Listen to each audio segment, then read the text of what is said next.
نحمده ونصلي على رسوله الكريم اما بعد فاعوذ بالله من الشيطان الرجيم بسم الله الرحمن الرحيم رب اشرح لي صدري ويسر لي امري واحلل عقدة من لساني يفقهوا قولي۔ رجب کا مہینہ اور اس کی کون سی تاریخ ہے آج؟ 21۔ تو اس سلسلے میں آئیے آج ہم رجب اور شب معراج کے بارے میں کچھ پڑھتے ہیں۔ اس مہینے میں کیا ہوتا ہے، کیا کرتے ہیں لوگ؟ کنڈے اور کیا کرتے ہیں؟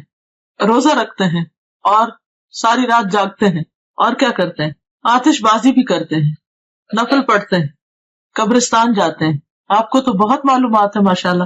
پوریاں بناتے ہیں، حلوہ پوری، حلوہ کھاتے بھی ہیں، سیر کو بھی جاتے ہیں، کھاتے پیتے بھی ہیں، عبادت بھی کرتے ہیں اور قربانی بھی کرتے ہیں اور مردوں کی عید بھی کہتے ہیں، حضرت امام جعفر کا ختم کرتے ہیں اور کیا کرتے ہیں؟ بس اتنا کچھ، پورا منتھ روزہ رکھتے ہیں۔ تو آپ کے ان جوابات سے یہ معلوم ہوتا ہے کہ آپ ماشاءاللہ بہت کچھ جانتے ہیں رجب کے بارے میں پہلے سے ہی۔ تو کافی ہے اتنا جاننا یا مزید بھی کچھ جاننا چاہیے؟ کیا معلوم اس سے علاوہ بھی کچھ کرنے کا کام ہو؟ تو بات یہ ہے کہ ضروری نہیں کہ جو کچھ لوگ کرتے ہوں وہ سب ٹھیک ہی ہو اور اس کے پیچھے کوئی دلیل ہی ہو اور وہ دین کا حصہ ہو۔ بہت سے لوگ بہت کچھ اس لیے کرتے ہیں کہ لوگ کر رہے ہیں، ان کے دائیں بائیں یہ سب کچھ ہو رہا ہے، وہ براہ راست کوئی علم حاصل نہیں کرتے، وہ کسی چیز کو جانتے نہیں، بس سنی سنائی پہ یقین کرتے ہیں، یا پھر کیا کہتے ہیں کہ ہمارے آباء و اجداد یہ سب کیا کرتے تھے اور کیا ہمارے والدین غلط ہو سکتے ہیں؟ تو بات یہ ہے کہ ضروری نہیں کہ جو کام والدین کرتے ہوں یا جو چیز ہمارے آس پاس ہو رہی ہو یا جسے لوگ بہت اہمیت دے رہے ہوں وہ واقعی بہت اہم ہو۔ ہمیں دیکھنا یہ ہوگا کہ کوئی بھی کام جو ہم کرتے ہیں اور خاص طور پر جسے عبادت سمجھ کر کرتے ہیں اور جسے خاص اہمیت دیتے ہیں اس کی حقیقت کیا ہے۔ پمفلٹ جو اسلام آباد الہدیٰ نے چھاپا ہے اس کو فالو کروں گی اور آپ لوگ بھی اپنے سامنے ٹیکسٹ کھول سکتے ہیں تاکہ ساتھ ساتھ آپ دیکھتے بھی جائیں جو میں بول رہی ہوں، اور ہو سکتا ہے کہ آپ کو بھی کسی کو پڑھ کر سنانا پڑے تو آپ کو پھر پروننسیشن ٹھیک ہونا چاہیے۔ جو الفاظ میں کوٹ کر رہی ہوں اس میں عربک کے خاص طور پر ان کو صحیح طور پر ادا کرنا آنا چاہیے۔ اور پھر سب سے بڑی بات یہ کہ جب دلیل انسان صرف کانوں سے سنتا نہیں آنکھوں سے دیکھتا بھی ہے تو یقین کا درجہ بڑھ جاتا ہے، عین الیقین ہو جاتا ہے۔ رجب اور شب معراج۔ رجب اسلامی کیلنڈر کے حرمت والے مہینوں میں سے ایک ہے جسے رجب المرجب بھی کہتے ہیں۔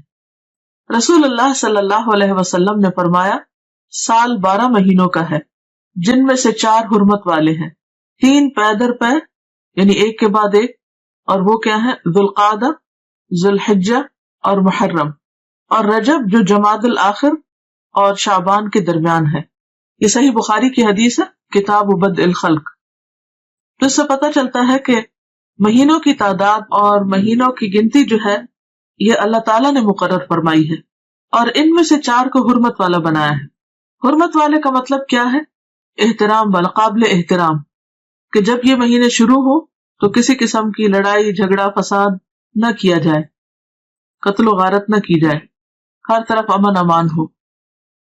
عربی میں رجبہ کا معنی ہے تعظیم کرنا اور مرجب معظم کے معنوں میں آتا ہے یعنی عظمت والا۔ اس کو رجب مضر بھی کہتے ہیں۔ مضر عربوں کے ایک قبیلے کا نام ہے جس نے دور جاہلیت میں خاص طور پر اس ماہ کی حرمت کا اہتمام کیا، یعنی وہ اس مہینے کو بہت اہمیت دیا کرتے تھے، اسی نسبت کی بنا پر اسے ان سے منسوب کر دیا گیا۔ اسلام سے قبل دور جاہلیت میں قتل و غارت عربوں کا مشغلہ تھا، لیکن جو ہی حرمت والے مہینے آتے تو ہتھیار اتار دیتے، یعنی لڑنا جھگڑنا بند کر دیتے۔ لہذا رجب کے بارے میں قبل از اسلام جاہلی عرب کہا کرتے تھے رجب منسل الاسنہ، رجب وہ ہے جو تیز ہتھیاروں کو اتار دے، یعنی جس میں لڑائی جھگڑا بند ہو جائے، ختم ہو جائے، یعنی اس کی تعظیم اور احترام لازم ہے۔ بہقی کی روایت میں آتا ہے کہ جاہلی لوگ ان مہینوں کا احترام کرتے، خصوصاً رجب کا، اور اس میں جنگ نہ کرتے اور بتوں کے نام پر جانوروں کی قربانی کرتے۔ یعنی صرف یہ نہیں تھا کہ وہ جنگ نہیں کرتے تھے بلکہ اس کے ساتھ ساتھ وہ بتوں کے نام پر قربانی بھی کرتے، گویا انہوں نے اس مہینے کو عبادت کا مہینہ قرار دیا۔ تاہم گزرتے ہوئے وقت کے ساتھ اس ماہ میں عبادت کے مندرجہ ذیل طریقے رواج پا گئے، یعنی اور طریقے بھی آ گئے۔ صرف قربانی نہیں بلکہ کچھ اور چیزیں بھی شامل کر لیں. بالکل ایسے ہی ہوتا ہے نا کہ جب ہم کھانا کھانے لگتے ہیں تو ایک مین میل ہوتا ہے اور اس کے ساتھ طرح طرح کی چٹپٹی چیزیں اور بھی لوازمات ہم شامل کر لیتے ہیں. تو اسی طرح جب ایک بدعت شروع ہوتی ہے تو پھر وہ ایک تک نہیں رکتی بلکہ اس کے ساتھ ساتھ اور بھی بہت سے کام شروع ہو جاتے ہیں. کیونکہ اللہ کی طرف سے جو دین آتا ہے بندے کے لیے اس پر تو بندہ مطمئن ہو جاتا ہے، وہ تھوڑا بھی کافی ہو جاتا ہے. لیکن جب انسان خود سے کوئی دین ایجاد کرنے لگتا ہے اور پھر ہر شخص دین کو اپنے ہاتھ میں لے لیتا ہے تو پھر اس کی کوئی حد نہیں ہوتی، آپ کہیں پر سٹاپ نہیں لگا سکتے. نبی صلی اللہ علیہ وسلم سے پہلے حضرت ابراہیم علیہ السلام نے جو قربانی کی تھی وہ رجب کے مہینے میں نہیں تھی اور نہ ہی یہ ان کی سنت تھی. یہ عربوں نے خود سے ایک اختراع کی تھی اور اس کے علاوہ بھی کچھ کام کرتے. اور پھر نہ صرف یہ کہ دور جاہلیت میں بلکہ دور اسلام کے بعد بھی جب دین کی تعلیمات آہستہ آہستہ لوگوں کے اندر سے کم ہونا شروع ہوئی اور بہت سی بدعات نے رواج پا لیا تو پھر مسلمان ہوتے ہوئے بھی لوگ اس مہینے کو بہت معزز اور محترم قرار دیتے اور اس میں عبادت کے خود ساختہ طریقے انہوں نے رائج کر دیے جو کہ اصل سنت سے ثابت نہیں. وہ کیا تھے طریقے؟ پہلی چیز تو قربانی کا اہتمام. اس ماہ میں کچھ لوگ قربانی کرتے ہیں جو کہ دور جاہلیت کی رسم ہے.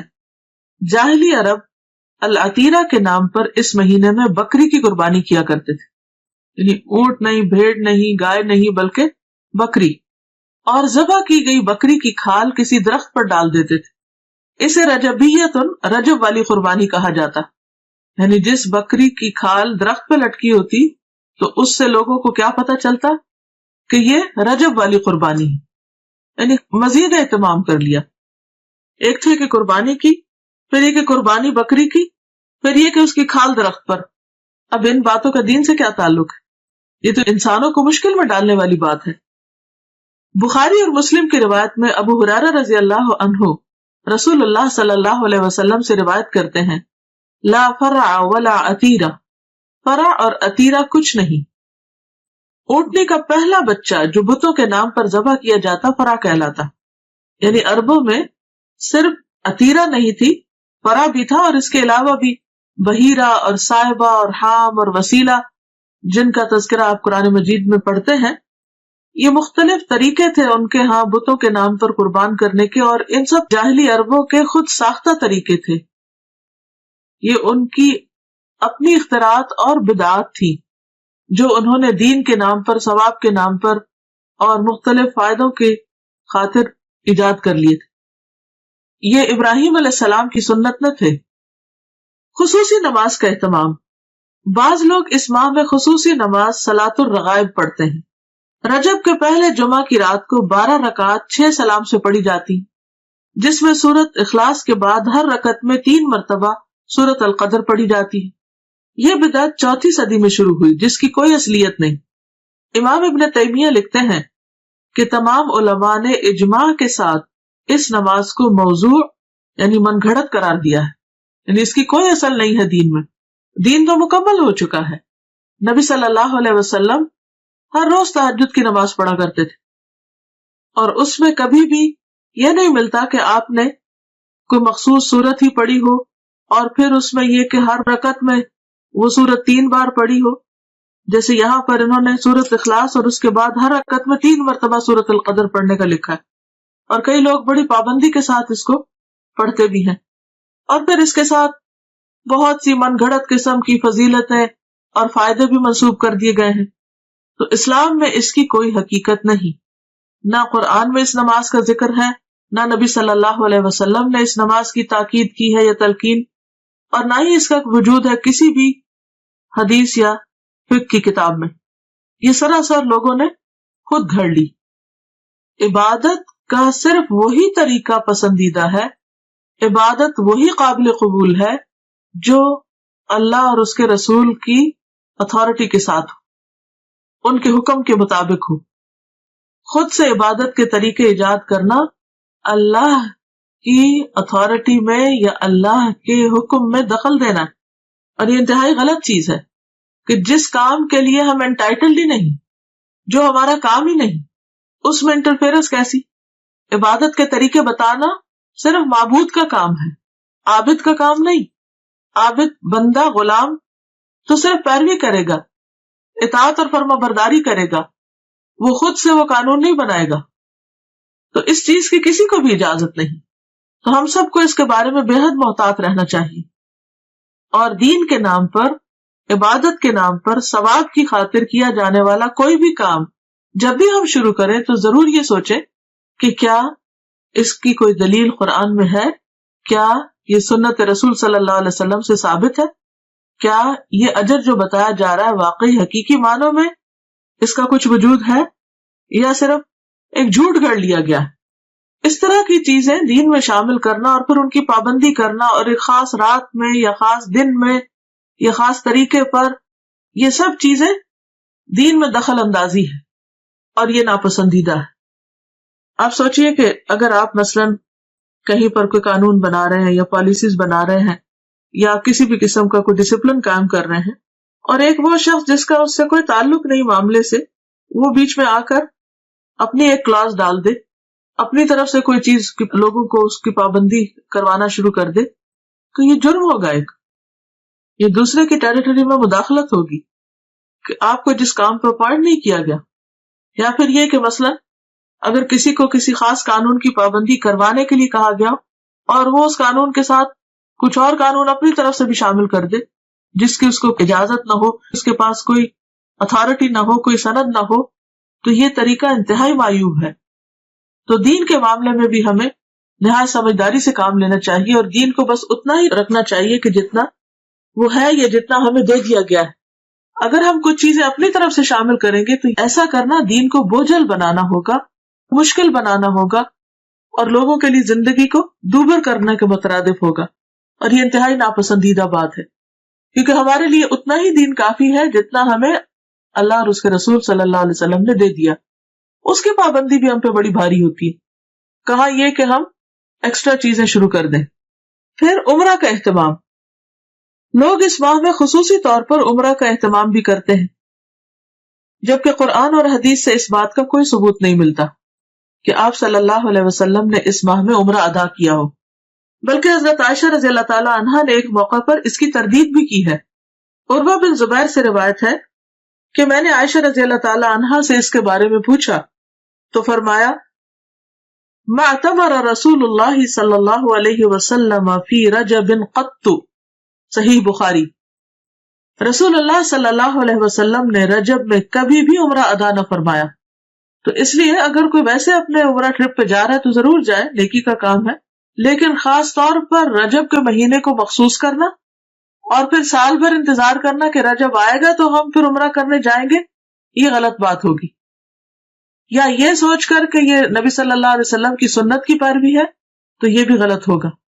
یعنی رجب میں عمرہ کرنا منع نہیں، لیکن یہ سوچ کے کرنا کہ اس میں اجر زیادہ ہے یا یہ نبی صلی اللہ علیہ وسلم کا طریقہ ہے، تو یہ بات غلط ہوگی، ناپسندیدہ ہوگی. تو اس سے بچنا چاہیے. پھر وہ عمرہ نہیں رہے گا، بدعت کا ایک کام ہو جائے گا جس پر انسان کی پوچھ ہو سکتی، کیونکہ حدیث میں صاف طور پر آتا ہے نا کہ کل محدثۃ بدعہ، ہر نئی ایجاد کی ہوئی چیز بدعت ہوتی ہے. وکل بدعۃ ضلالہ، اور ہر بدعت گمراہی ہے. وکل ضلالۃ فی النار، اور ہر گمراہی آگ کی طرف لے جاتی ہے. یعنی جس چیز کو اللہ نے ہمارے لیے مقرر نہیں کیا اور جس پر کوئی ثواب نہیں بتایا، اس پر کسی انسان کو یہ حق نہیں کہ وہ لوگوں کو ثواب بتا کر اس پر پابند کرے. پھر روزوں کا اہتمام. بعض لوگ اس ماہ میں خصوصی روزوں کا اہتمام کرتے ہیں. صحیح روایات سے پتہ چلتا ہے کہ آپ نے کبھی مسلسل 3 ماہ رجب، شعبان اور رمضان روزے نہ رکھے اور نہ اس کی تاکید کی. شعبان اور رمضان کا تو ملتا لیکن رجب کو آپ نے ساتھ نہیں ملایا. بعض لوگ 27 رجب کا روزہ رکھتے ہیں اور اس روزے کو عام دنوں کے روزوں سے افضل سمجھتے ہیں، یعنی خاص طور پر 27 تاریخ کے روزے کا اہتمام، یہ بھی درست نہیں. متعدد احادیث سے نبی کریم صلی اللہ علیہ وسلم کا مخصوص دنوں یا تاریخوں میں نفلی روزوں کا اہتمام کرنا ثابت ہے. یعنی ایسا نہیں کہ کوئی دن اور مقرر نہیں، اور دن ہے مقرر، لیکن وہ آپ صلی اللہ علیہ وسلم نے خود کیے ہیں. آپ کے بعد کسی اور کو اجازت نہیں کہ وہ لوگوں کے لیے دن مخصوص کر دے کہ اس دن لازمی روزہ رکھنا ہوگا اور اس کا ثواب زیادہ ہوگا. متعدد احادیث سے نبی کریم صلی اللہ علیہ وسلم کا مخصوص دنوں یا تاریخوں میں نفلی روزوں کا اہتمام کرنا ثابت ہے، جیسا کہ ایام 20 میں ہر قمری مہینے کی 13، 14، 15 تاریخ، 20 ان کو اس لیے کہتے ہیں کہ یہ چاند کی وہ راتیں ہوتی ہیں جس میں ہر طرف چاندنی پھیلی ہوئی ہوتی ہے اور ہر چیز سفید نظر آتی ہے ایک طرح سے، تو 20 جو ہے ابیض سے، یا ہر سوموار اور جمعرات کو، یہ بھی مسنون ہے کیونکہ آپ نے اس کا اہتمام کیا۔ ذوالحجہ کے ابتدائی عشرے میں پہلے 10 دن یعنی 9، 10 محرم کو ابتدائی عشرے میں، یعنی اس کا مطلب نہیں کہ 10 تاریخ تک، 10ویں تاریخ کو تو عید ہوتی ہے، یہ 9 تاریخ تک مراد ہے، 9، 10 محرم کو، یا پھر کثرت سے ماہ شعبان میں، ان تمام کے بارے میں صحیح اور مستند احادیث ملتی ہیں، لیکن 27 رجب کے روزے کے بارے میں کوئی روایت نہیں ہے، لہٰذا اگر کوئی خصوصی طور پر اس دن کا روزہ رکھتا ہو تو اس کا روزہ تو ہو سکتا ہے، مگر یہ عمل مسنون نہیں ہوگا بلکہ بدعت شمار ہوگا۔ قرآن کریم میں ارشاد ربانی ہے، یا ایھا الذین آمنوا لا تقدموا بین یدی اللہ ورسولہ، الحجرات آیت 1۔ اے لوگوں جو ایمان لائے ہو، اللہ اور اس کے رسول سے آگے نہ بڑھو۔ عمر رضی اللہ عنہ اس ماہ میں نہ صرف یہ کہ روزہ رکھنے سے منع کیا کرتے تھے، بلکہ لوگوں کے ہاتھوں پر ہاتھ مار کر مجبور کرتے کہ وہ روزہ توڑ دے، کیونکہ ماہ رجب کی تعظیم اور اس میں روزہ رکھنا دور جاہلیت کی رسم تھی۔ یہ مصنف ابن ابی شیبہ کی روایت ہے۔ اور ایسا کیوں کرتے تھے؟ کیونکہ قرآن پاک کا یہ حکم ان کے سامنے تھا کہ لوگوں اللہ رسول سے آگے مت جاؤ، یعنی جو کام انہوں نے نہیں بتایا وہ تم اپنے ہاتھ میں نہ لو اور ان سے بڑے بننے کی کوشش نہ کرو، کیونکہ عموماً حکم چلانے والے ایک طرح سے اپنی بڑائی کا اظہار کر رہے ہوتے ہیں۔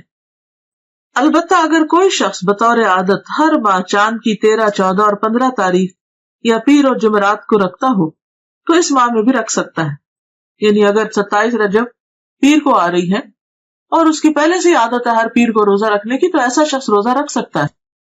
22 رجب کو لوگ کیا کرتے ہیں؟ کنڈوں کا اہتمام کرتے ہیں۔ 22 رجب کے کنڈوں کا اہتمام بھی بر صغیر میں عام ہے۔ 22 رجب کو کنڈے بھرنا بطور رسم رواج پا چکا ہے، یعنی اس کا رواج عام ہو چکا ہے۔ اس رسم میں کسی منت کے پورا ہونے پر حلوہ پوری اور کھیر وغیرہ پکائی جاتی ہے۔ تاریخ کے مطالعہ سے یہ بات سامنے آتی ہے کہ اس رسم کی ابتدا 1906 یعنی 1906 میں امیر مینائی کے خاندان سے ہوئی، جو ہندوستان کے شہر سے تعلق رکھتا تھا۔ اس رسم کا مقصد امام جعفر کی روح کو ایصال ثواب تھا، حالانکہ اس بات کا تعین نہیں ہو سکا کہ مذکورہ امام کی پیدائش یا وفات ماہ رجب میں ہوئی تھی۔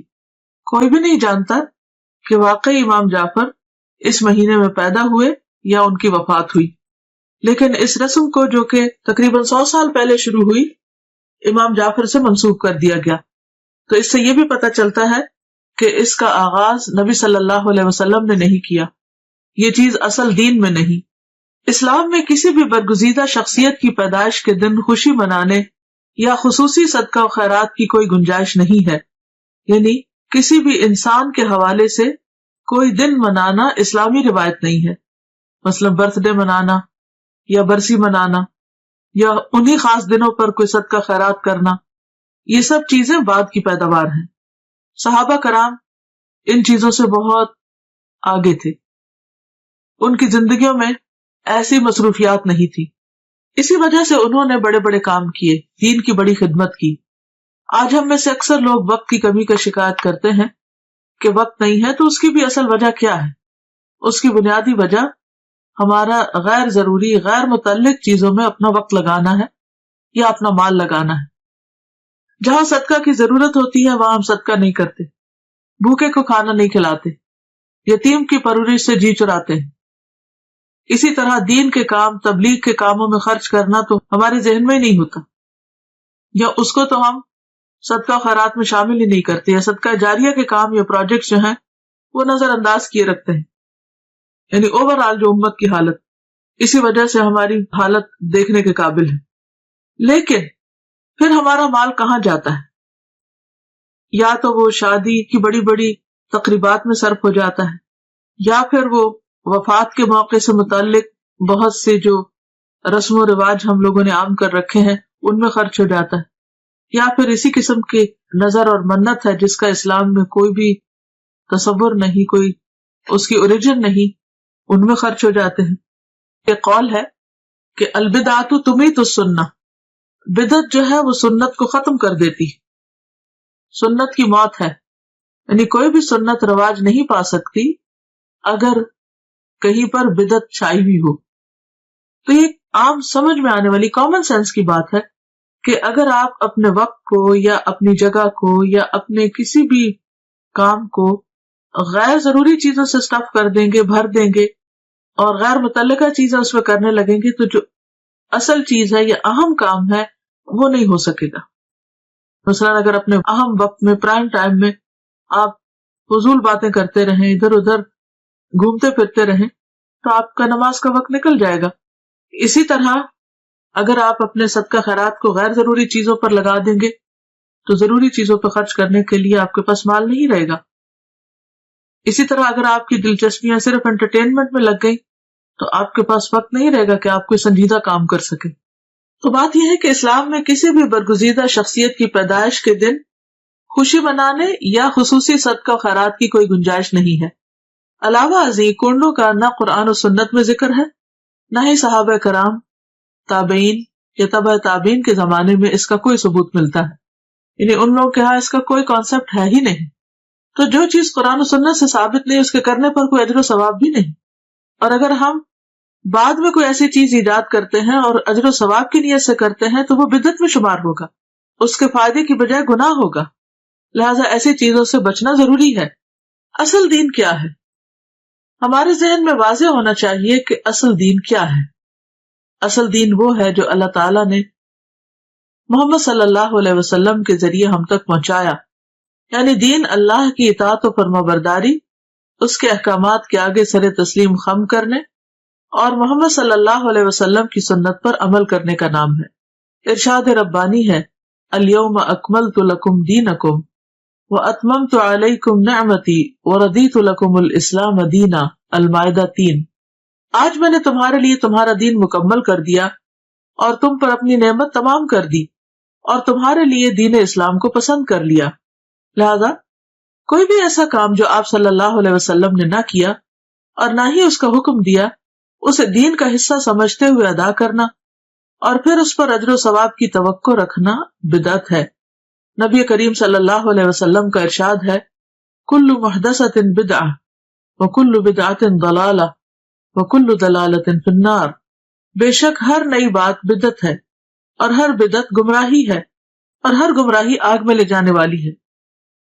بدعتی کے بارے میں رسول اللہ صلی اللہ علیہ وسلم کا ارشاد مبارک ہے کہ اللہ تعالیٰ بدعتی کی توبہ قبول نہیں کرتا جب تک کہ وہ بدعت ترک نہیں کرتا۔ یہ صحیح حدیث ہے ترغیب و ترہیب کی، یعنی ایسے شخص کی توبہ بھی قبول نہیں ہوتی جو ان چیزوں کو چھوڑتا نہیں جو دین کے نام پر اس نے خود ایجاد کر لی، یا نبی صلی اللہ علیہ وسلم کے بعد اگر کسی نے ایجاد کی اور وہ ان کی پیروی اور پابندی کر رہا ہے۔ آپ صلی اللہ علیہ وسلم نے فرمایا، میں اپنے حوض پر تم سے پہلے موجود ہوں گا اور تم میں سے کچھ لوگ میرے سامنے لائے جائیں گے، پھر انہیں میرے سامنے سے ہٹا دیا جائے گا، تو میں کہوں گا کہ اے میرے رب، یہ میرے ساتھی ہیں۔ لیکن مجھ سے کہا جائے گا کہ آپ نہیں جانتے انہوں نے آپ کے بعد کیا کیا نئی چیزیں ایجاد کر لی تھی۔ یہ صحیح بخاری کی روایت ہے۔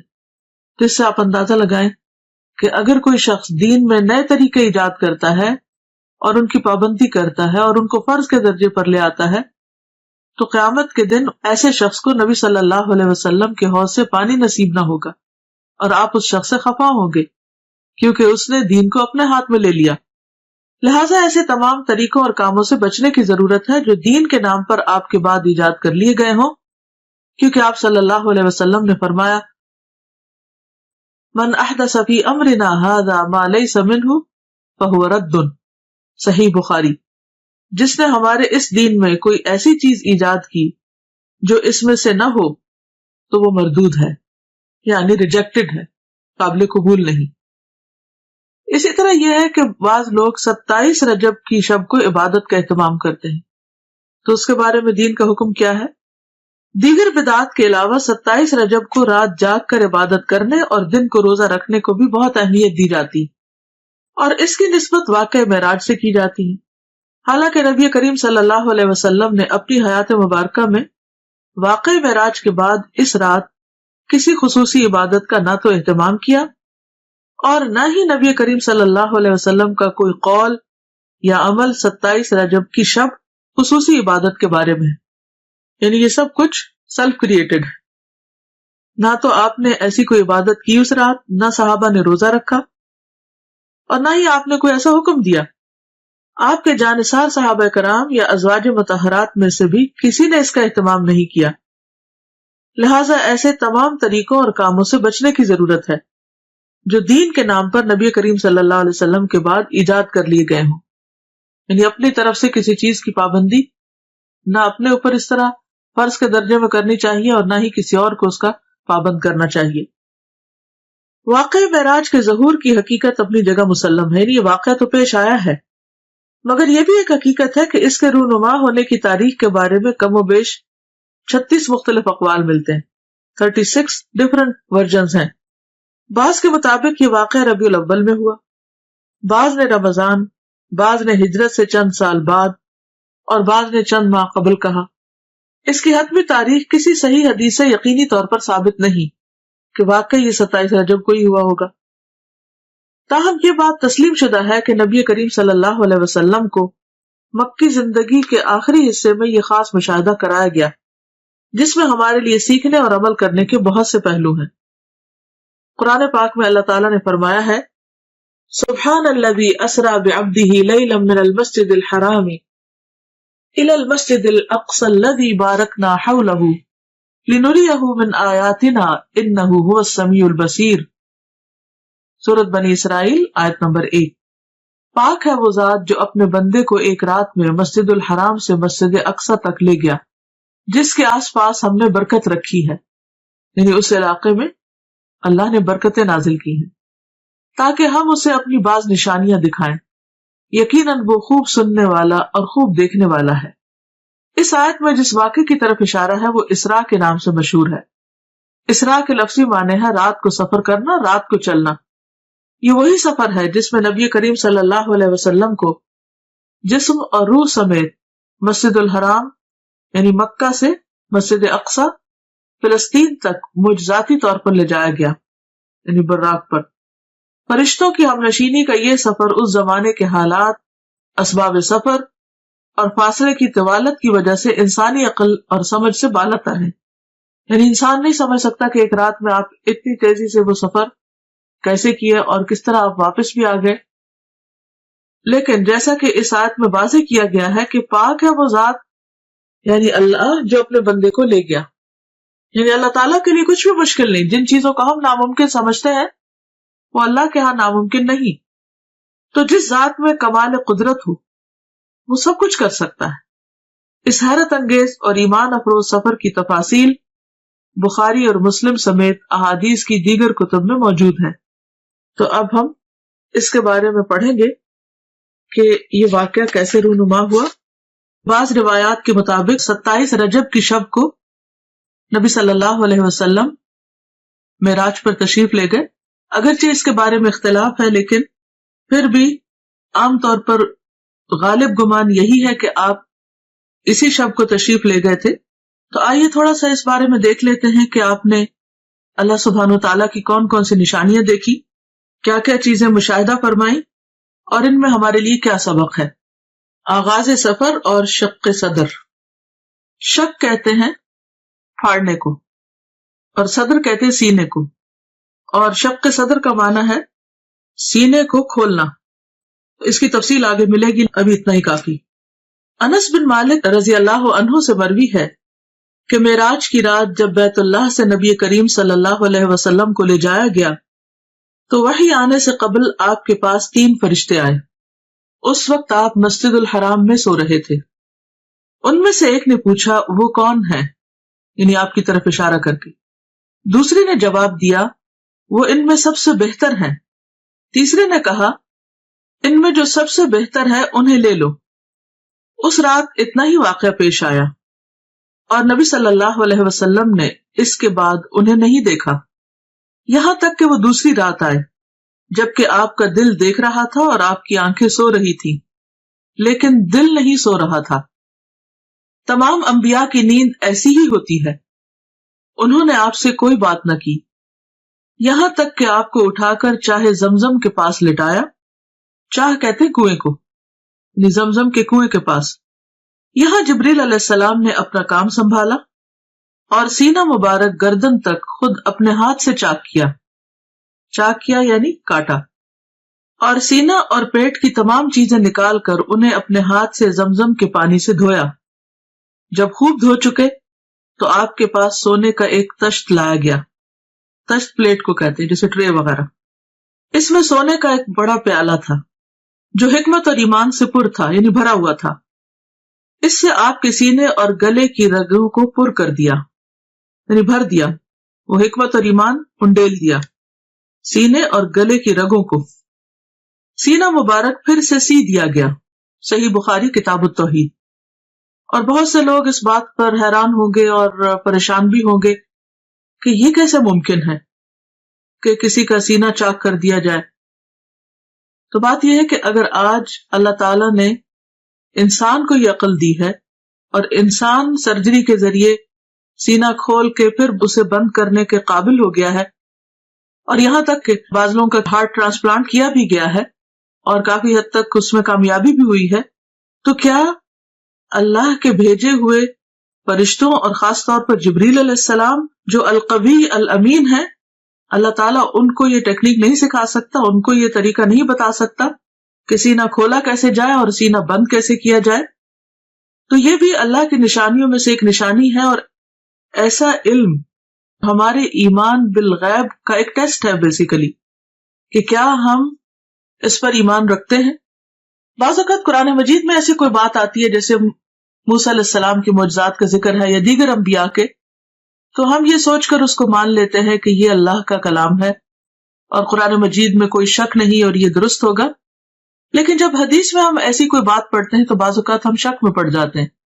تو ہدایت کے لیے بے حد ضروری ہے کہ والذین یؤمنون بما انزل الیک وما انزل من قبلک، وہ لوگ جو ایمان لاتے ہیں اس چیز پر جو آپ کی طرف نازل کی گئی، یعنی صرف قرآن مجید ہی نہیں نازل کیا گیا، حکمت بھی نازل کی گئی۔ اور جیسا کہ اس حدیث سے تو واضح طور پر پتہ چل رہا ہے کہ آپ کے سینے کو حکمت سے بھر دیا گیا۔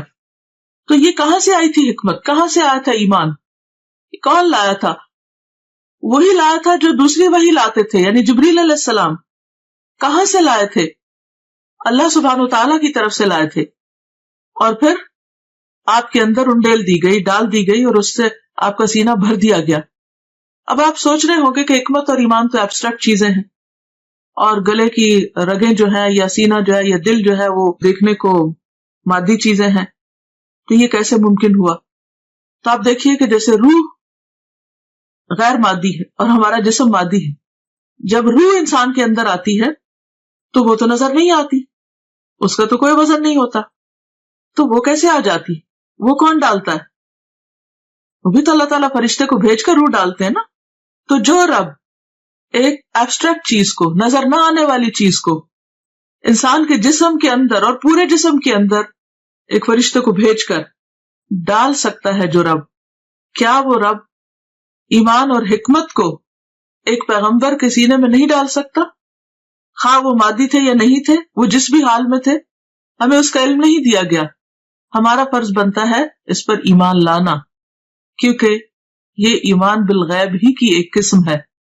تو یہ سفر کا آغاز تھا، یعنی آپ نے ابتدا میں کچھ نشانیاں دیکھی اور ان کو محسوس کیا، اور خواب میں آپ کو چیزیں دکھائی گئیں۔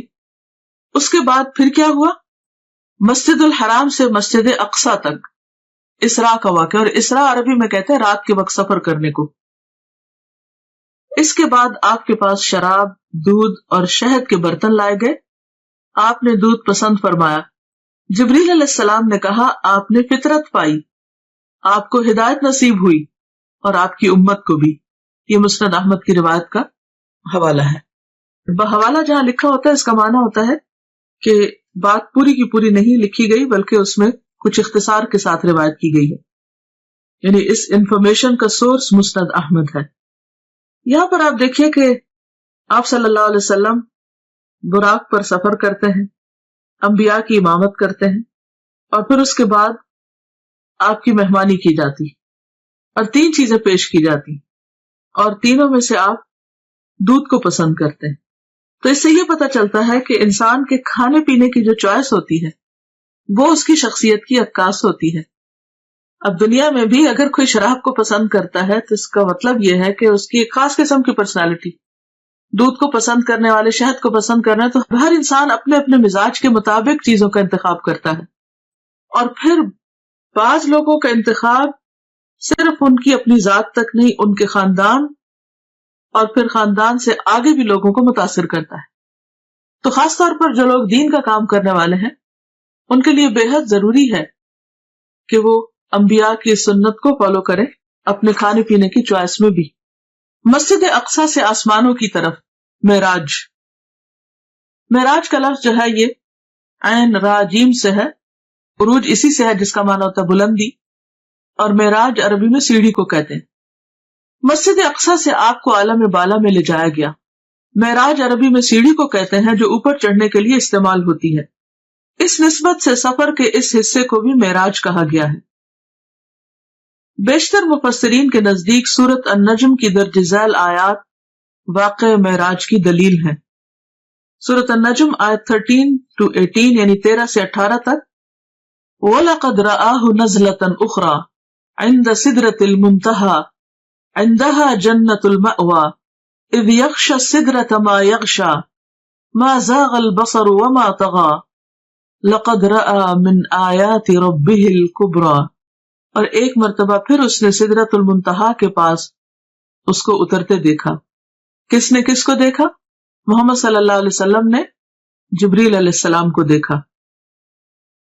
اس کا مطلب یہ کہ آپ سدرۃ المنتہا تک تشریف لے گئے جہاں پاس ہی جنت المأوا ہے. سدرہ کہتے ہیں بیری کے درخت کو. اس وقت سدرہ پر چھا رہا تھا جو کچھ چھا رہا تھا، یعنی نور وغیرہ. اس کی وضاحت یہاں نہیں کی گئی لیکن مراد یہی ہے. نہ نگاہ چندھیائی نہ حد سے متجاوز ہوئی، یعنی نہ نگاہ چندھیائی. چندھیائی کا مطلب یہ ہے کہ جب ہم مثلا سورج کی طرف دیکھتے ہیں تو ہماری آنکھیں کیسے ہو جاتی، ایک دم ہم سکویز کرنے لگتے ہیں آنکھوں کو. یہ چندھیانا ہوتا ہے، یعنی پوری طرح آنکھ کھول کے نہ دیکھنا. تو نہ نگاہ چندھیائی نہ حد سے متجاوز ہوئی، یعنی جہاں تک دیکھنے کا حکم تھا وہی تک ٹھہری رہی، اس سے آگے نہیں گئی. اور اس نے یعنی محمد صلی اللہ علیہ وسلم نے اپنے رب کی بڑی بڑی نشانیاں دیکھی. تو یہ آیات اس بات پر دلیل ہے کہ آپ صلی اللہ علیہ وسلم اس رات صرف مسجد اقصی تک نہیں بلکہ آسمانوں پر تشریف لے گئے، اور صرف آسمانوں تک نہیں سدرۃ المنتہا تک گئے، اور وہاں تک تشریف لے گئے جہاں نہ کوئی انسان گیا، نہ کوئی جن اور نہ کوئی فرشتہ. مندرجہ بالا آیات میں نبی کریم صلی اللہ علیہ وسلم کے آسمانوں کی طرف جانے اور سدرۃ المنتہا اور اس کے آس پاس کی چیزوں کو دیکھنے کا ثبوت ملتا ہے. سفر آسمان. مسجد اقصی میں تمام انبیاء کی امامت کے بعد سواری کے لیے براق پیش کیا گیا. آپ دوبارہ اس پر سوار ہو کر پہلے آسمان تک گئے. جبریل علیہ السلام نے آسمان کا دروازہ کھلوایا. فرشتوں کی طرف سے پوچھا گیا کون ہے؟ جبریل علیہ السلام نے فرمایا میں جبریل ہوں. پوچھا گیا ساتھ کون ہے؟ بتایا گیا محمد صلی اللہ علیہ وسلم ہے. پوچھا گیا ان کو پیغام الہی دے کر بھیجا گیا ہے؟ جبریل علیہ السلام نے کہا ہاں. تب اندر والے فرشتے نے سن کر کہا مرحبا، آپ بہت اچھے آئے. آپ فرماتے ہیں میں وہاں پہنچا تو آدم موجود تھے علیہ السلام. اس سے کیا بات پتہ چلتی کہ کسی کے گھر میں داخل ہونے سے پہلے، کسی کے خاص علاقے میں داخل ہونے سے پہلے دروازہ کھٹکھٹانا، اپنا نام بتانا، اجازت ملنا اور پھر داخل ہونا، یہ ہے صحیح طریقہ. اور اس وقت آپ دیکھیے کہ آسمان کے جو فرشتے ہیں وہ صرف یہ سن کر نہیں دروازہ کھول دیتے کہ جبریل موجود ہے، حالانکہ جبریل علیہ السلام کی قدردانی آسمانوں میں بھی اور زمین پر بھی. اس کے باوجود جب وہ کہتے ہیں میں جبریل ہوں تو وہ یہ نہیں کہتے دھڑ سے دروازہ کھول دے، نہیں، پوچھتے ہیں کہ ساتھ کون ہے. اور ساتھ کون ہے؟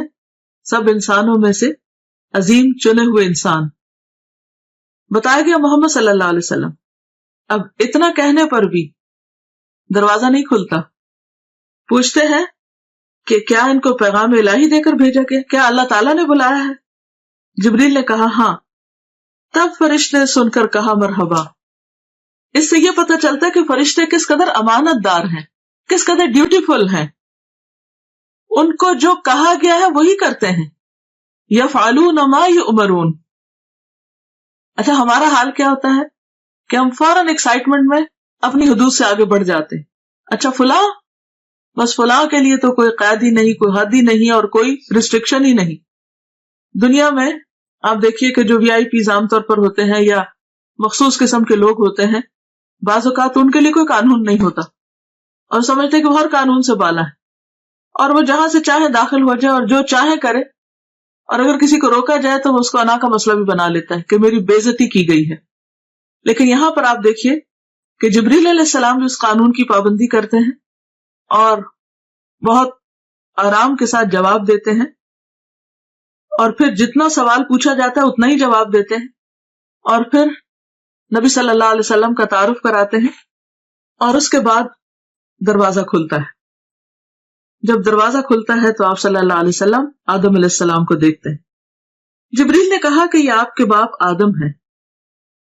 اس سے پتہ چلتا ہے کہ گائیڈڈ ٹور تھا اور جبریل علیہ السلام ساتھ ساتھ تعارف کرا رہے تھے. تو ہمارے سیکھنے کی بات یہ بھی ہے کہ ہمارے پاس اگر کوئی گیسٹ آئے یا ہم اس کو کوئی ٹور دلوا رہے ہوں تو اس کی رہنمائی بھی کرنی چاہیے کہ وہ کس سے مل رہا ہے، کہاں جا رہا ہے. کیونکہ ہم ازیوم کر لیتے ہیں کہ خود ہی ٹھیک ہے، یا کثر نفسی سے کام لیتے ہیں کہ اچھا اب یہ کیا بتانا، تو یہ جب پوچھیں گے تو ہم بتا دیں گے، تو نہیں پوچھے تو نہ صحیح. اس میں ضروری حد تک معلومات دی جا رہی ہیں اور ساتھ یہ بھی بتایا جا رہا ہے کہ انہیں سلام کیجیے. حالانکہ نبی صلی اللہ علیہ وسلم سے بڑھ کر سلام کرنے والا کون تھا؟ تو نبی صلی اللہ علیہ وسلم فرماتے کہ میں نے انہیں سلام کیا تو آپ نے جواب دیا، یعنی آدم علیہ السلام نے، مرحبا فرزند صالح، نبی صالح، اور آپ کی نبوت کا اقرار کیا. یہ صحیح بخاری کی روایت ہے کتاب التوحید. حالانکہ عمر میں حضور صلی اللہ علیہ وسلم بعد میں آئے، یعنی آپ کے بچوں میں سے، تو بعض اوقات ہم بچوں سے ایکسپیکٹ کرتے ہیں کہ وہ ہمارا ادب کرے اور وہ ہمیں زیادہ اپریشیٹ کرے، لیکن آدم علیہ السلام خود آگے بڑھ کر مرحبا کہتے ہیں اور بہت محبت بھرے کلمات کہتے ہیں، فرزند صالح، نبی صالح، اور پھر آپ کی نبوت کو بھی مانتے ہیں.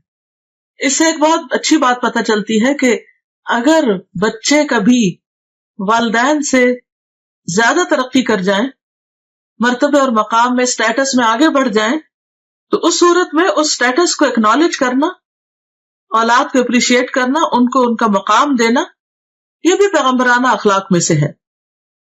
اور اس میں آپ دیکھیں کہ وہ انہیں صالح کہہ کے پکارتے ہیں، نیک. یہ کوئی خوشامد نہیں تھی یا کوئی جھوٹی تعریف نہیں تھی.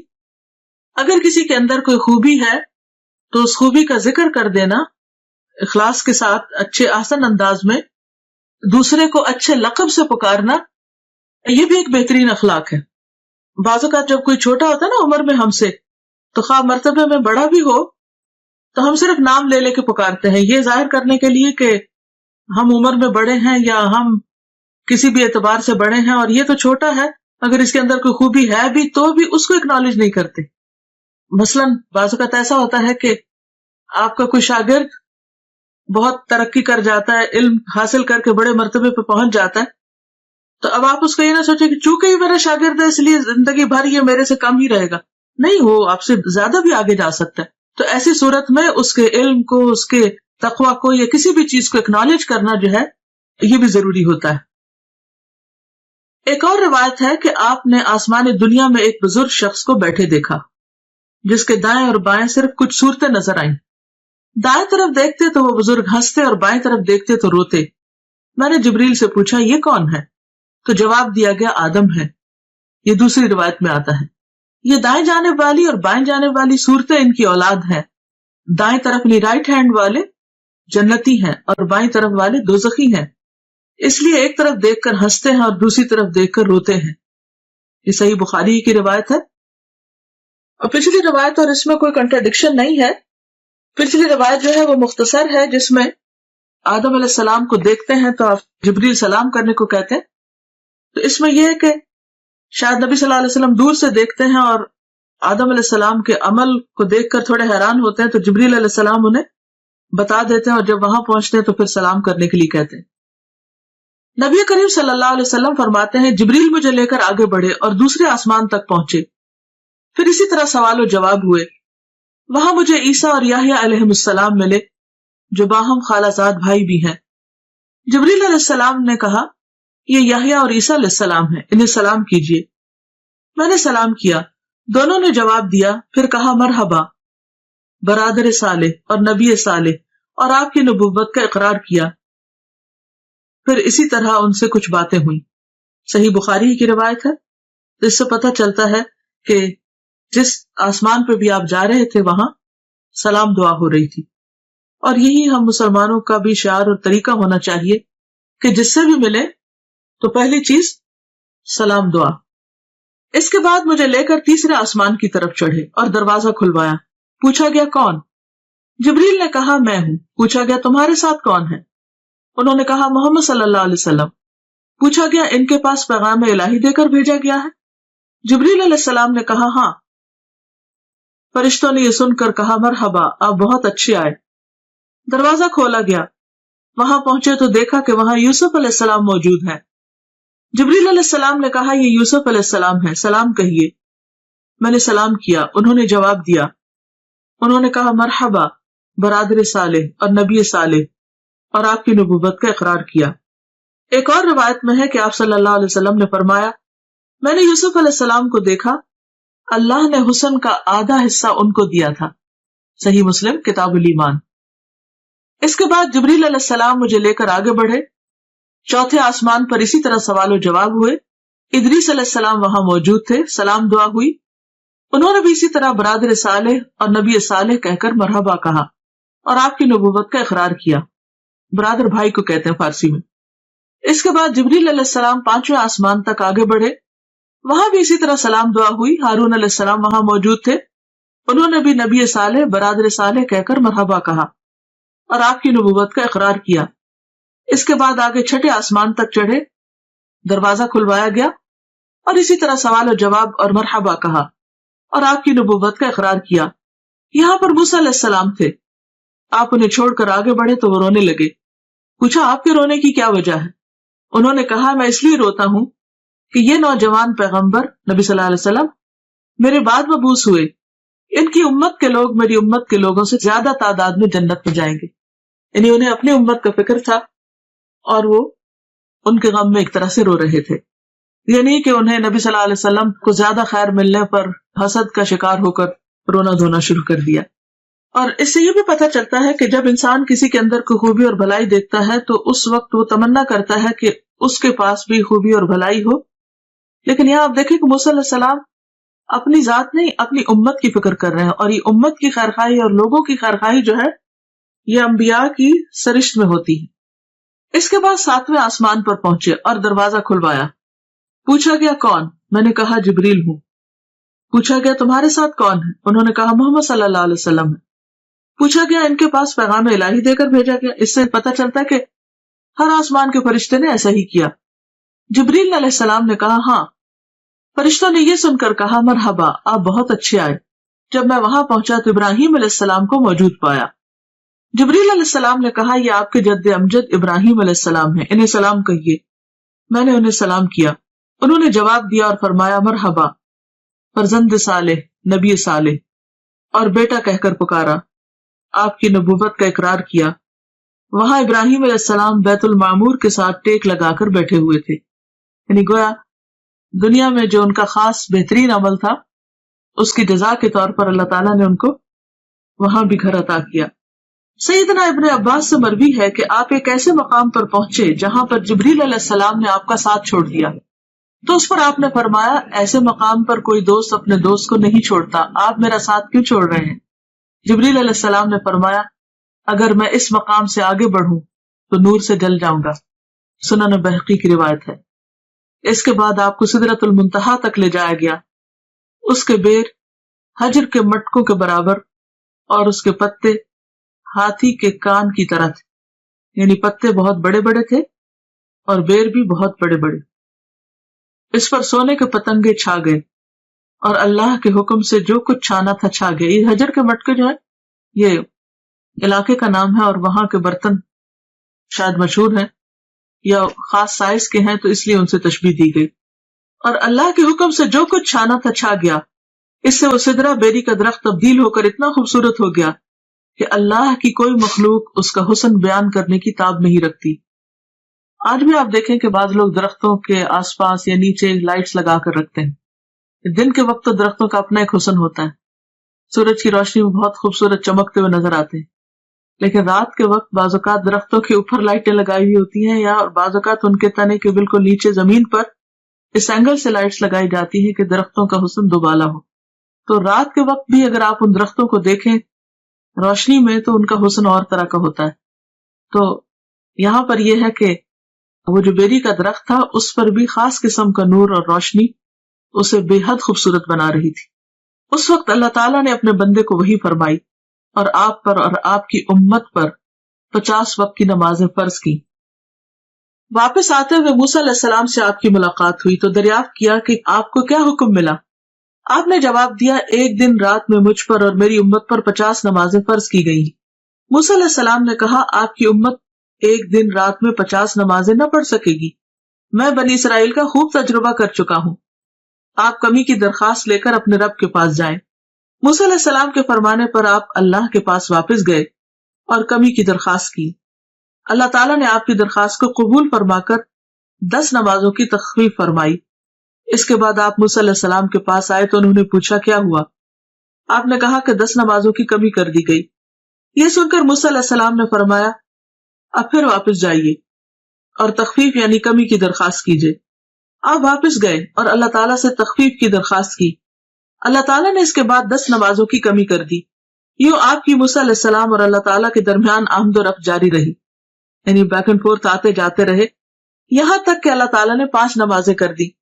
اس کے بعد آپ پھر واپس آئے تو موسیٰ علیہ السلام نے کہا، جاؤ اور کمی کراؤ. آپ نے کہا، اب مجھے شرم آتی ہے، جو اللہ تعالیٰ نے فرض کیا ہے اس پر راضی ہوں. آپ نے فرمایا، جب میں وہاں سے واپس آیا تو ایک پکارنے والے نے پکار کر کہا، میں نے اپنا فرض پورا کر دیا اور بندوں کے لیے تخفیف کر دی. یہ 5 نمازیں اجر میں 50 کے برابر ہوں گی. بخاری.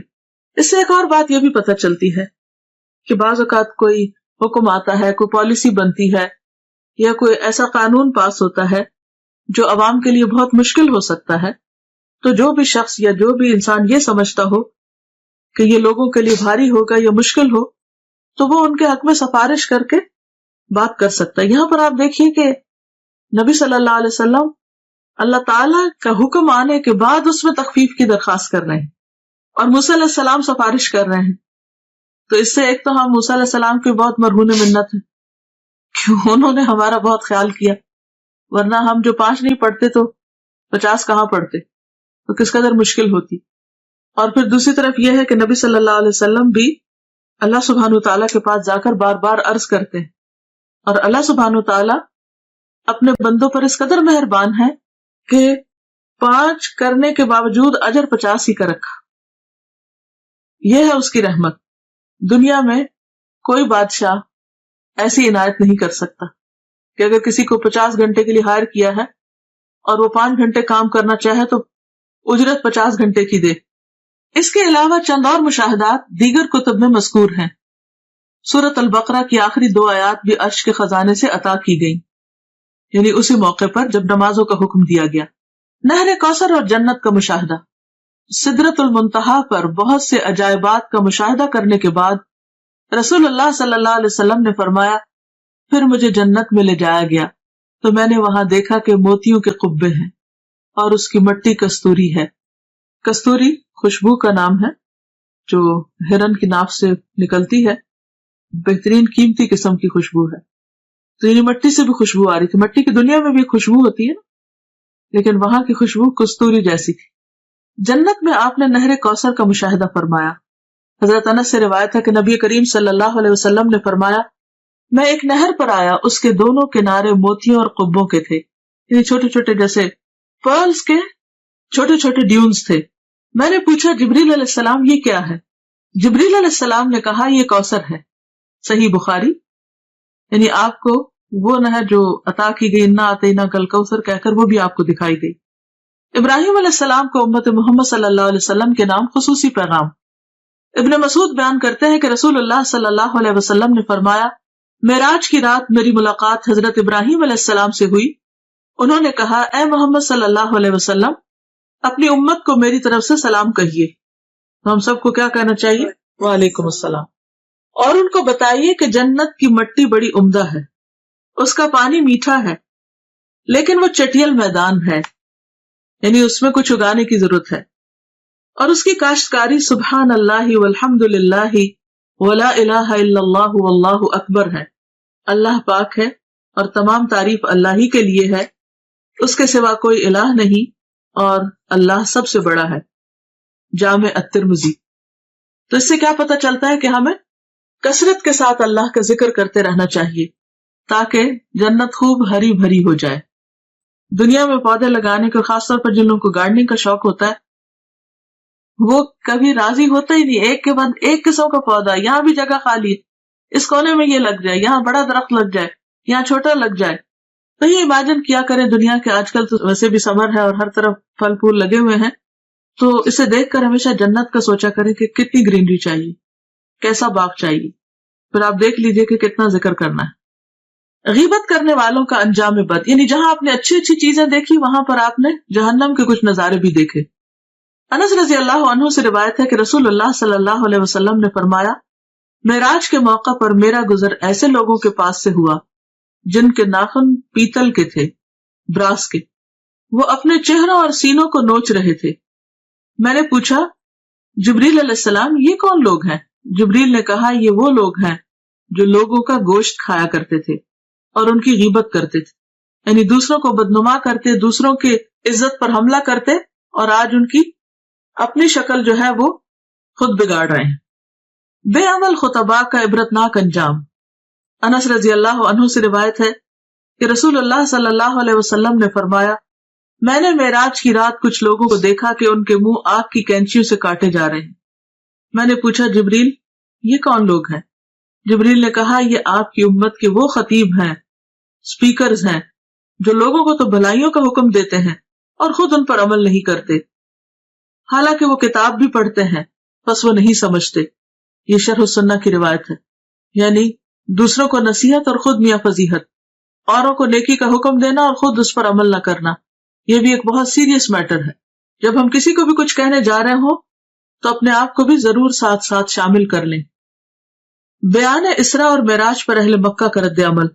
اسی رات نبی کریم صلی اللہ علیہ وسلم واپس مکہ تشریف لائے. مولانا ظفر علی خان نے کیا خوب کہا ہے، زنجیر بھی ہلتی رہی، بستر بھی رہا گرم، ایک پل میں سر عرش گئے آئے محمد صلی اللہ علیہ وسلم.